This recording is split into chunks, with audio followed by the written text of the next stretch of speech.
עכשיו, זו הייתה קליקה, אני מניח, אם היינו הולכים אליך במחתרת, למשל. אבל מה קרה?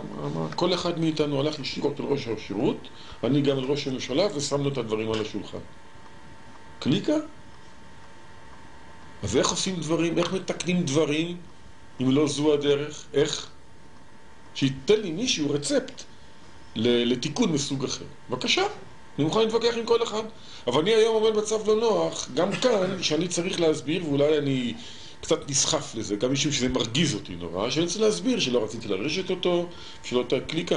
אני הייתי מחכה כמה חודשים או שנה, והייתי ראש שירות כמו כלום. מה, היה לי ספק, אלא אם הייתי פתאום, ואם מוצאים אותי, או שאנסתי את המזכירה שלי, או שגנבתי כסף. דברים שאני מניח שלא הייתי עושה. בטח שהייתי נעשה ראש שירות. אני לא ילד שאין לי סבלנות לחכות עוד שנה, או איקס זמן, לא יודע כמה זמן, איקס אני אומר. אז לעשות את כל המהפכה הזו משום שאני רוצה לרשת אותו. לא יכולתי יותר. אני לא הייתי ישן בלילה, המשפחה שלי נהרסה מזה, לא יכולתי יותר. לא הייתי מסוגל לחיות עם זה. בטח אפשר היום לבוא להם בטענות, איפה היית שנה וחצי?